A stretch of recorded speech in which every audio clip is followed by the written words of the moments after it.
Assalamualaikum warahmatullahi wabarakatuh. Selamat datang kembali di channel saya. Yang kali ini kita akan coba melanjutkan pembahasan terkait dasar pemrograman, khususnya di bahasa pemrograman Python. Oke, pada video kali ini kita akan mencoba mengangkat topik dengan nama yaitu user input. User input. Apa itu user input? Sebagai ilustrasinya saya sudah menampilkan pada slide aplikasi CMD atau command prompt yang biasa kita gunakan di Windows, kemudian terminal kalau kita bermain di Linux, maka itu merupakan juga sebuah aplikasi di mana aplikasi tersebut bisa menerima inputan atau menerima perintah-perintah dari si usernya atau si penggunanya. Artinya sebagai contoh di slide itu terdapat perintah dir. Perintah dir artinya dir itu dimasukkan oleh si user atau penggunanya ke dalam aplikasi command prompt atau terminal. Dir, tapi kalau di Linux namanya ls ya. Kemudian begitu kita enter dir ini, maka perintahnya akan diproses, kemudian mengeluarkan output berupa tampilan seperti ini. Jadi dia akan mengeluarkan semua isi dari file atau directory yang ada di folder tersebut.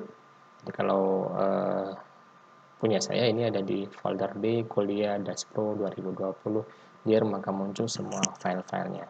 Jadi nilai dir ini dimasukkan oleh si usernya.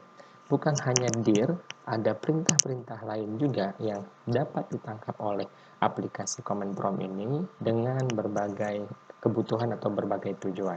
Oke, ini sederhananya dari pengertian dari user input. Kalau mau digali lebih dalam lagi, contoh dari user input itu seperti apa, maka ini seperti yang tampil pada slide, sering kita jumpai, yaitu form login. Form login.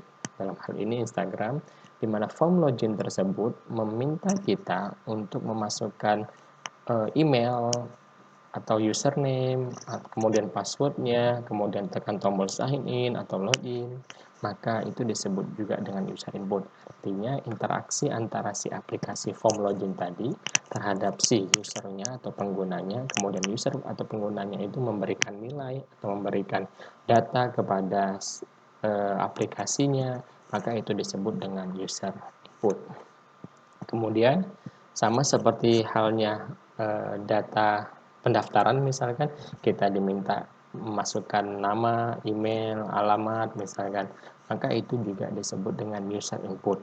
User memberikan masukan kepada aplikasinya berupa data atau berupa nilai. Oke, bentuk lain dari user input adalah barcode. Barcode seperti yang kita jumpai di minimarket, biasanya produk yang kita beli itu di-scan oleh si kasirnya, kemudian identitas dari produk itu berupa barcode, yang barcode itu dalamnya ada identitas nomor, misalkan kode produk dan segala macamnya, kemudian di-scan dan hasilnya akan ditransfer ke dalam aplikasi. Jadi scanner tadi sebagai perantara pengganti keyboard. Tapi intinya sama, terdapat user input di dalam proses tersebut. Nilai dari identitas barcode tersebut dimasukkan ke dalam aplikasi kasirnya. Oke. Contoh berikutnya misalkan QR code. QR code sama halnya dengan barcode. Jadi produk atau barang yang ditempeli QR code itu bisa kita scan, kemudian kita pengganti dari user input atau aplikasi yang ada dalam QR code itu akan dibuka. Artinya aplikasi pembaca QR code itu akan membaca identitas yang ada pada QR code tersebut. Itu juga termasuk dalam user input. Berikutnya, tipe lain dari user input, misalkan kita kartu kredit. Kita biasa gesek, debit di ATM misalkan, itu juga disebut dengan user input. Identitas dari akun dari kartu kreditnya atau akun dari rekening banknya itu ada pada kartu tersebut, sehingga pada saat dimasukkan ke ATM atau di mesin gesek, maka si kartu tadi atau si scannernya akan membaca kartu tersebut, sehingga nomor atau identitas atau kode dari kartu tersebut akan ditransfer ke dalam aplikasi, sehingga aplikasinya dapat menangkap identitasnya. Oh, ini kartu siapa, oh ini punya siapa, rekening yang mana yang dituju, dan segala macamnya. Oke, itu disebut juga dengan user input. Bentuk lainnya juga bisa berupa e-money seperti itu. Jadi si identitas pemilik dari e-money atau e-tol tersebut sudah ada pada kartunya, kemudian pada saat di pintu masuk gerbang tol atau di pintu keluar gerbang tol itu akan dilakukan tap, di mana proses tap itu sebenarnya adalah mengambil isi identitas dari kartu tersebut untuk kemudian ditransfer ke dalam aplikasinya. Jadi, user input itu adalah proses di mana aplikasi yang kita buat itu menerima inputan dari luar. Dalam hal ini adalah user atau penggunanya. Untuk kemudian nilai atau data yang diberikan user tersebut diproses oleh aplikasi sedemikian rupa sesuai dengan tujuannya yang pada akhirnya memberikan output kembali kepada penggunanya. Baik, untuk lebih memahami tentang materi terkait user input ini, maka kita akan coba praktekkan scriptnya atau codingnya ke dalam bahasa Python. Saya sudah menyiapkan sebuah kertas kerja, di mana kertas kerja ini saya beri nama user input.py. Oke, sebagai ilustrasi sederhana saja, saya buatkan seperti ini, misalkan print masukkan angka 1. Oke. Kalau saya jalankan, maka akan tampil seperti ini, masukkan angka 1. Cuman masalahnya, ini tidak bisa kita ketik. Dia cuma menampilkan print doang. Oke, makanya kita butuh si user input tadi. Jadi begitu saya tambahkan fungsi input di sini, fungsi input, oke, sederhana seperti itu saja, fungsi input. Maka kalau saya jalankan, oke, selain minta masukkan angka, tuh lihat aplikasinya berhenti sejenak karena dia menunggu masukan dari usernya. Maka di sini kita bisa ngetiknya, nilainya juga terserah.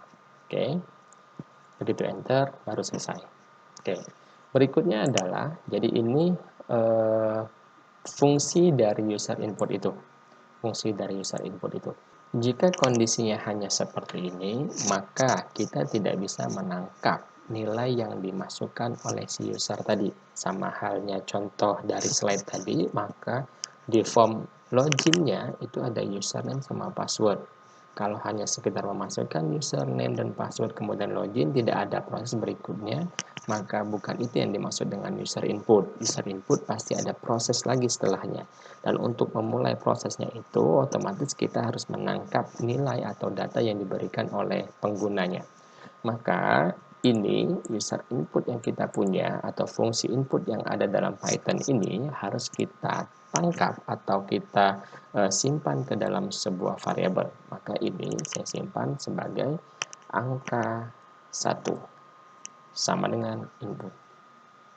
Oke, jadi setelah ditangkap oleh angka 1 variabelnya, maka kita coba print angka 1. Kita coba lihat. Masukkan angka 1, saya masukkan angka 12 misalkan, maka hasilnya sudah ditangkap oleh sebuah variabel untuk kemudian ditampilkan. Oke, saya masukkan angka kedua. Seperti apa? Print, masukkan angka 2. Oke. Kemudian sama seperti hal di atas, saya masukkan input, fungsi input. Yang fungsi input itu saya simpan ke dalam variabel dengan nama angka 2. Oke, kemudian saya coba tampilkan. Saya buat di bawah saja print angka 1. Kemudian saya panggil variabel angkanya, angka 1. Kemudian di bawahnya saya buat lagi angka 2,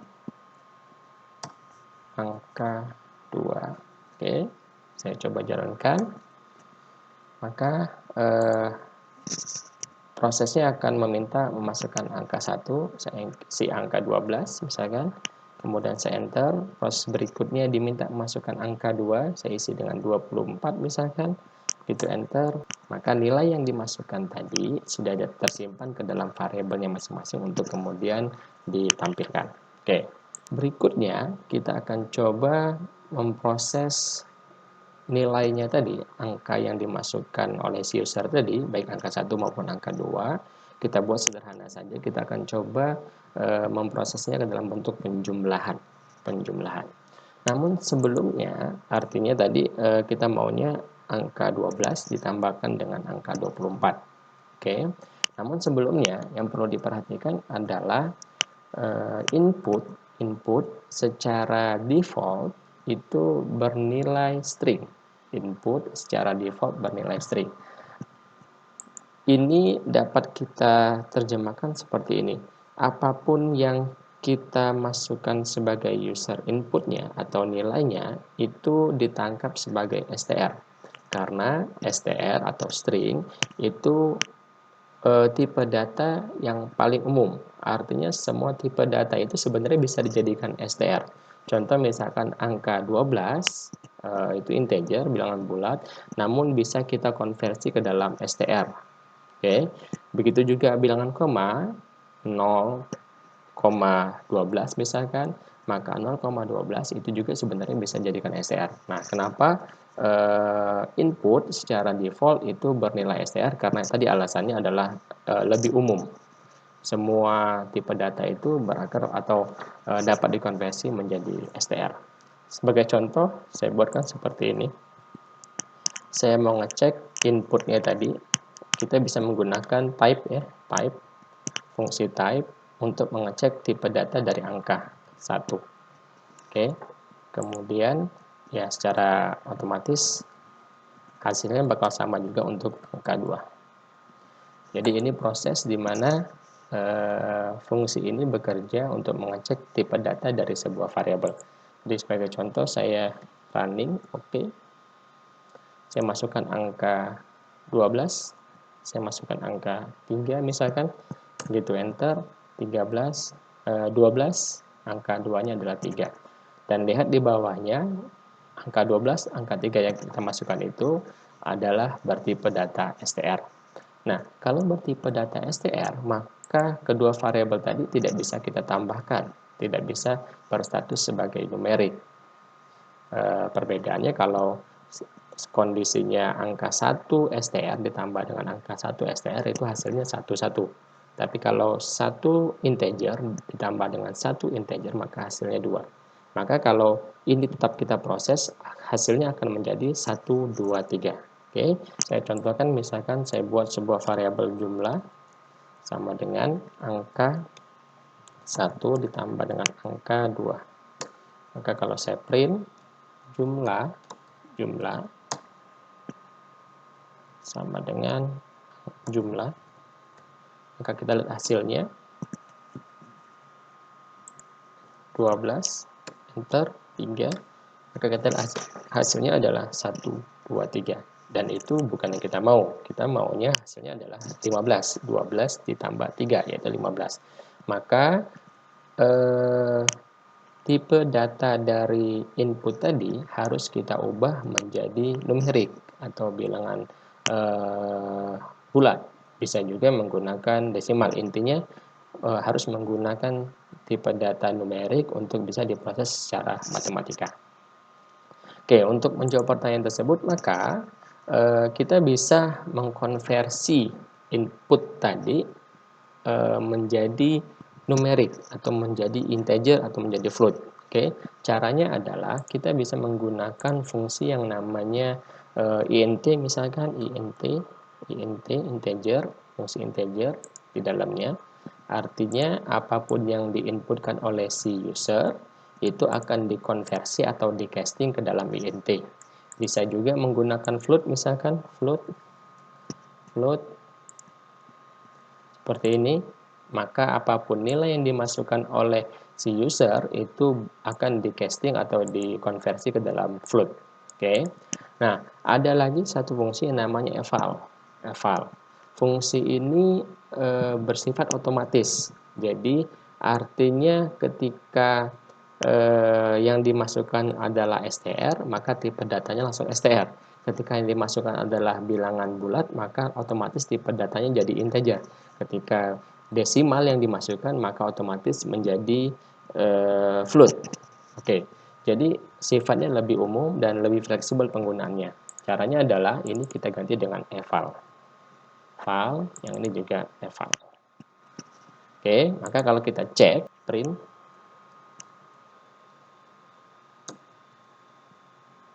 angka 1, atau saya taruh di atas saja, print type angka 1, kita coba cek hasilnya apa, F5, oke, kemudian saya masukkan angka 12, enter, tuh lihat, dia sudah menerjemahkan bahwa 12 itu adalah integer. Tapi kalau kita buat misalkan 0,1 misalkan, hasilnya dia sudah bisa konversi menjadi float. Oke.